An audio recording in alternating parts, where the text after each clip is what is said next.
Hello everyone, welcome to US Reports YouTube channel.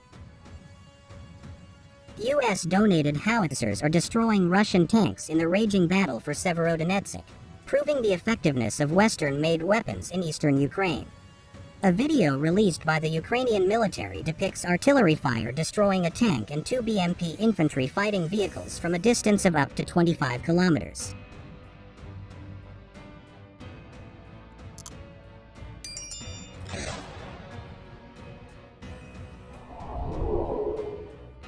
In the Luhansk region's eastern city of Severodonetsk, artillerymen of the 81st Airmobile Brigade were operating the United States-donated, British-manufactured M777 howitzer.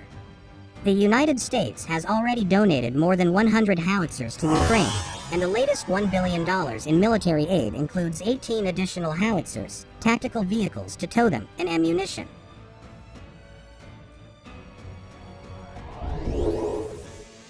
With the recent admission by the Ukrainians that they are losing 100 men per day, primarily due to the concentrated fire of the superior Russian creeping artillery barrages, potent NATO weapons are imperative for the smaller nation to remain in the fight and defend its territory.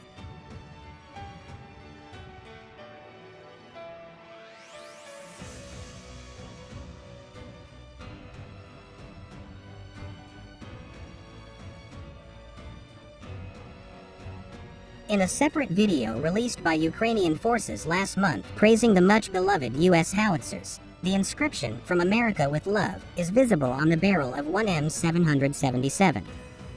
"My guys know the value of artillery," Commander-in-Chief of the Ukrainian Armed Forces Valery Zaluzhny said in the video description. When equipped with the M982 caliber precision-guided munition, the M777 has a maximum range of 25 miles and can hit a target within 10 yards.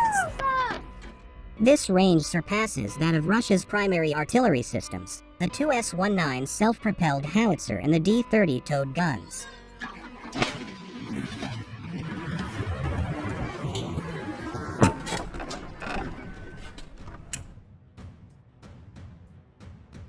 The fiercest fighting in Ukraine is centered around the now largely destroyed population center of Severodonetsk, which straddles the Donetsk River.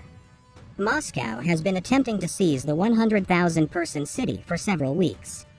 As Russia advances in the Donbass, Ukrainian troops holed up in a chemical plant in Severodonetsk have been ordered to lay down their arms and surrender. After taking refuge from a Russian bombardment, more than 500 civilians and an undetermined number of soldiers are now trapped in the Azot factory.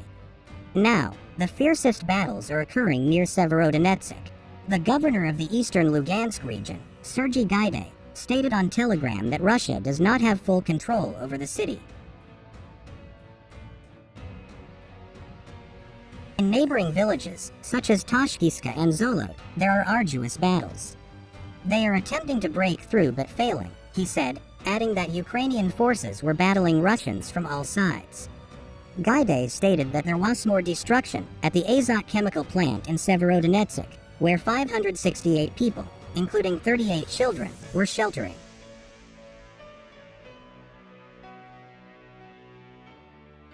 He also reported that Lysychansk, a Ukrainian-controlled city located across a river from Severodonetsk, is being heavily shelled. Residents of Lysychansk prepared for evacuation. "We are leaving everything behind and moving on. No one can survive such a strike," said history teacher Alla Bor as she waited with her 14-year-old grandson and son-in-law Volodymyr. "We are giving up everything and leaving our home. We left food for our dog. It is cruel, but what can be done?"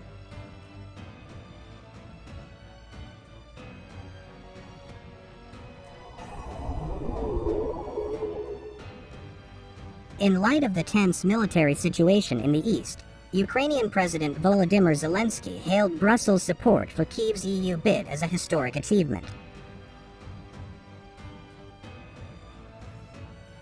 On Friday, the European Commission led a powerful show of solidarity by endorsing Ukraine for EU candidate status, a move that could add Ukraine to the list of countries seeking membership as early as the following week. All 27 leaders must endorse Ukraine's candidacy at a Brussels summit next week, but the leaders of the bloc's three largest members, France, Germany, and Italy, gave their unequivocal support during a highly symbolic visit to Kyiv this week. Even though EU membership could be years away, Zelensky referred to the decision as a historic achievement and stated that it would certainly bring our victory closer against Russia.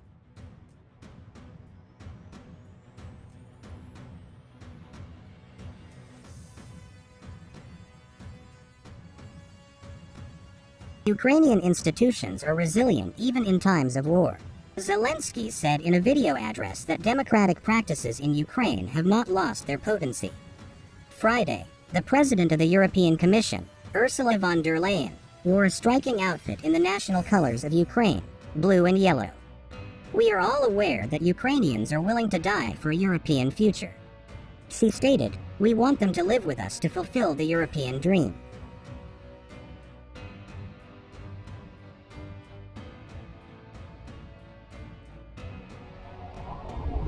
In the meantime, Russian state television broadcast social media videos of 2 U.S. veterans who went missing last week while fighting alongside the Ukrainian army, claiming they were captured by Russian forces. Friday, U.S. President Joe Biden stated that he did not know where Alexander Druk and Andy Wynn were after their families lost contact with them. The missing Americans, including a third identified as a former U.S. Marines captain, are believed to be among an undetermined number of mostly military veterans who volunteered alongside Ukrainian troops alongside other foreigners.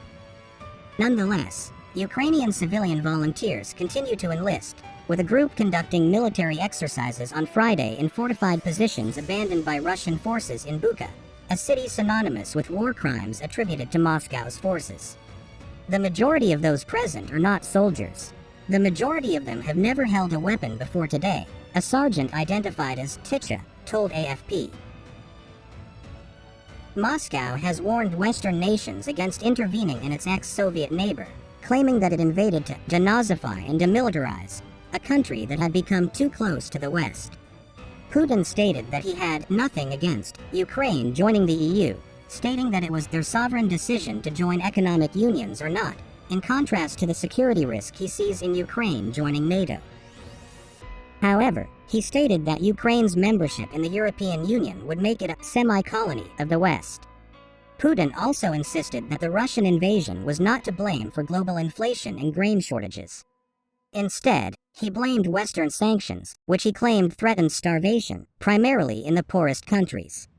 Moscow then intensified its pressure on its Western allies by drastically reducing natural gas flows in its pipelines to Western Europe, thereby driving up energy prices in regions dependent on Russian gas.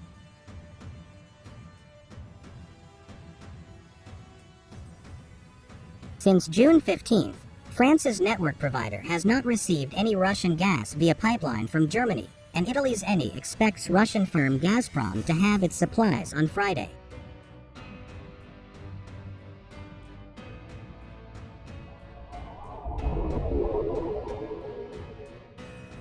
After its morale-boosting victory this year, Ukraine fought on another front for the right to host the Eurovision Song Contest the following year. Kyiv condemned the organizers' decision to relocate the 2023 edition of the world's largest live music festival for security reasons, possibly to the United Kingdom.